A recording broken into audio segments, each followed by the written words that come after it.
At this table, in this town, tradition shifts into many shapes, flowing from its wines and offered in its houses of worship. This is a region with ancient rituals ripe for resurrection, where religious and secular can coexist.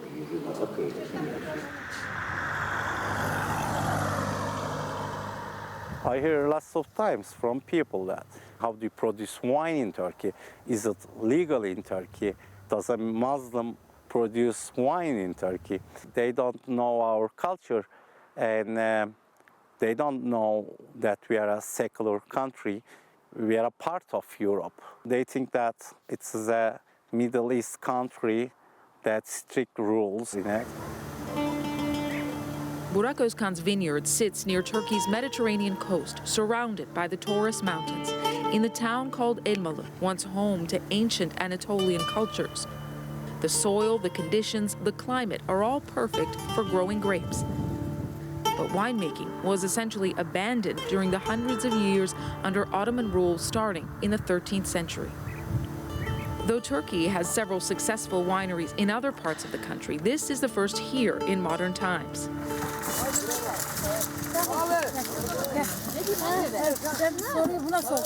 In the field, the workers are practicing Muslims who don't drink a drop, but say they're grateful for the jobs. İşçiliği bize ait, içmesi başka yere ait, değil mi? Özkan believes his company is successful because the winery and its wines are a microcosm of Turkey's diversity. Tradition and innovation working in tandem. Modern Turkey at its best. But there are new pressures, new rules to contend with, and they're hard to explain, Özkan says, to European colleagues. They can't understand tastings are forbidden, or promotion is forbidden, fairs are forbidden, trade shows are forbidden. They can't imagine how to survive in this business. Özkan chose to build his business in one of the country's most conservative towns, a place known best for its holy tombs, worshipped by different Muslim denominations. But since he planted his first vines nearly 20 years ago, a more conservative wave has swept the country. Recep Tayyip Erdogan promised to be a voice for rural Turks and pious Turks in particular who felt pushed to the margins of secular society. He himself was jailed for reciting a religious poem when he was mayor of Istanbul in 1997. His movement promised to build a new, more inclusive Turkey. Under Erdogan and his AK Party's rule for the last 15 years across Turkey, piety has become increasingly political. And that is stoking already deep fears that Turkey's long tradition of separating mosque and state is decaying. This grand space, the Hagia Sophia in Istanbul, is a vivid and popular example of Turkey's past and present. It was a Byzantine church, an Ottoman mosque, and is now a Turkish museum. Some of the president's supporters would like to see it become a mosque once again. To dismiss the secularism religious debate as simply a Turkish problem could be a dangerous mistake. Some feel secularism is not a rejection of religion, but instead a way to inoculate Turkey against the sectarian divisions, the wars at its borders. And they're concerned that what was once a safe, secular democracy, a Western ally for decades, could be drifting away. For parents in Elmalı and across Turkey, education might just be the biggest battleground. There is deep worry in Turkey that parents in villages and cities are losing their choice and control over what their children are learning. State-funded religious schools like this one in Elmalı are going up and in many cases replacing existing public secular schools. But even at those secular schools, one of the first things elementary schoolers will see is that red banner, a tribute to a soldier killed during last year's coup attempt. Martyrdom is a concept they'll soon become familiar with. Geleceğimiz için laik eğitimi savunalım. Eğitimden bilime çıkartalım. Protests to protect secular education are now being held regularly in cities including Istanbul. Evrim teorisini kaldırıp yerine cihatı eklediler. Not everyone is willing to listen. These women say they are the ones discriminated against in Turkey.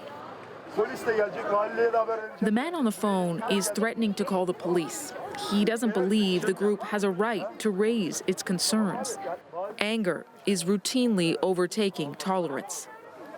When she's not at those protests challenging the government's decisions, Meltem Figen is a working mom, also raising her 8-year-old son alone. She says she's hearing about changes to the curriculum on a weekly basis. News that evolution theory is being pulled from lesson plans has become one of the biggest worries. Sen benim çocuğuma matematik öğret, bilim öğret. Yani evrim teorisine inanmıyorum mantıksal olarak. Ama bu bir teoridir adı üstünde ve bu da teorilerde bilimselliğin doğduğu yerdir. 1, 2, 3, 4 hangisi? Reading, writing, arithmetic, and sciences are still, of course, part of the curriculum, but Figen is worried the government is trying to engineer a new population. Geleneksel bir toplum yapısı oluşturmaya çalışıyorlar. İslami değerlere uygun geleneksel bir toplum yapısı oluşturmaya çalışıyorlar. Mustafa Kemal's fantastic dream is creating a democratic Turkey. The diverse Turkish people have lived through sharp shifts before. Its secular system came into effect in 1923, the year it became a republic. Mustafa Kemal Atatürk, the general who became the architect of that new Turkish state, made radical changes to modernize his country, and quickly. Western clothing and hats replaced the fez and religious clothing. Mustafa himself takes charge of replacing the difficult Arabic script. Turkey's language changed too, from Ottoman Turkish using Arabic script to Turkish written in the Roman alphabet. To make a modern nation, all Turkey must be sent to school. For some, what Atatürk did during a time of war in a volatile region with competing religious sects had to be done. Berin Sönmez doesn't see it that way, at least not entirely.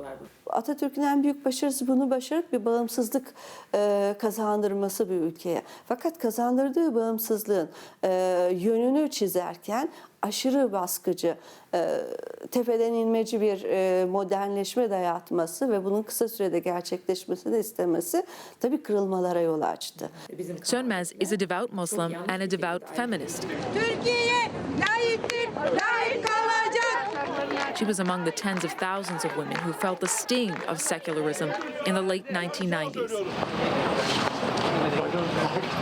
Forced from their jobs and classrooms because of their beliefs and their headscarves.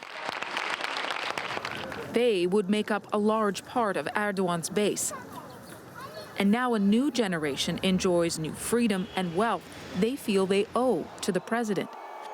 Earlier this year, Erdogan secured a narrow victory to expand his powers. About half the country still believes in his promises. But the resentment sown in Turkey's past is still alive for many Muslims in Turkey, and it appears quickly on this stage back in the town of Elmalı at a yearly gathering on issues in the Islamic world.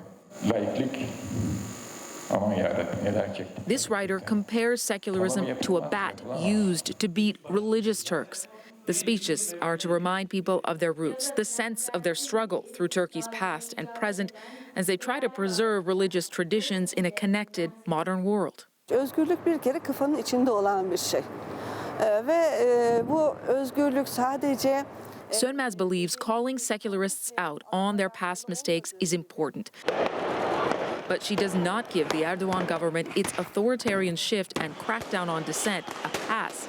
To her, his government is a broken promise on a dangerous path. Başlarda ben rövanşist olmadığını düşünüyordum.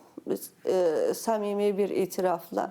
Kozmetik düzenlemeler yaptı, kozmetik iyileştirmeler yaptı. Will President Erdogan's grip get tighter?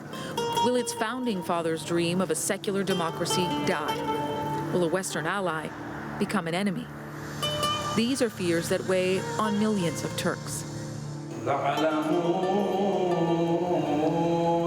But today, the town of Elmalı has its traditions and tolerance, not this side or that, and still some semblance of us, for now. Nil Köksal, CBC News, Elmalı, Turkey.